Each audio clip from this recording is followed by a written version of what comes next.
ഇന്നത്തെ ഫ്രെയിമിൽ വർഗീസ് ചേട്ടനാണ്. ചേട്ടൻ്റെ വിൻറ്റേജ് ചായക്കടയാണ്.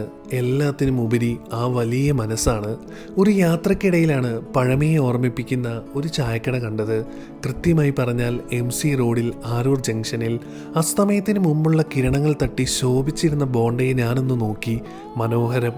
ആ ചില്ലുകൂട്ടിൽ നിന്നും ഒരെണ്ണം എടുത്ത് കഴിച്ചപ്പോൾ പണ്ടെങ്ങോ മറന്നുപോയ ആ രുചി, പഴമയുടെ രുചി എന്നെ തേടി വന്നതുപോലെ ഒരു തോന്നൽ. അപ്പോഴാണ് വർഗീസ് ചേട്ടൻ്റെ വെറൈറ്റി ചായയടി ശ്രദ്ധയിൽപ്പെട്ടത്. വിറകടുപ്പിൽ തയ്യാറാക്കിയ ചായ വർഗീസ് ചേട്ടൻ്റെ കൈകളിലൂടെ ഗ്ലാസ്സിലേക്ക് വീണപ്പോൾ അതിൻ്റെ രുചി കൂടി. ക്ലൈമാക്സിലേക്ക് കാര്യങ്ങൾ എത്തിയിരിക്കുന്നു. ഇതുവരെ തോന്നാത്ത ഒരു തോന്നൽ. ഈ കടയിൽ GPay ഉണ്ടാകുമോ? ആകെ ടെൻഷനായി. ഉത്തരവുമായി വർഗീസ് ചേട്ടൻ എത്തി. ഇല്ല മോനെ, കർത്താവെ പെട്ടു. ഭാവങ്ങൾ മാറിയ എന്നെ കണ്ട് വർഗീസ് ചേട്ടൻ ഒരു ചെറു പുഞ്ചിരിയോടെ പറഞ്ഞു, അതൊന്നും സാരമില്ല മോനെ. ഇതുപോലുള്ള വർഗീസ് ചേട്ടന്മാരല്ലേ നമ്മുടെ നാടിൻ്റെ സ്വത്ത്. സുഹൃത്തിൻ്റെ വീട് അടുത്തായതിനാൽ അവനെത്തി ക്യാഷ് കൊടുത്തു. എന്നാലും ഒരു അപരിചിതനോട് ചെറു പുഞ്ചിരിയോടെ അങ്ങനെ സംസാരിക്കാൻ എല്ലാവർക്കും പറ്റില്ലല്ലോ. വർഗീസ് ചേട്ടനെ പോലുള്ളവരുടേതാണ് ഈ ലോകം. മുന്നോട്ട്.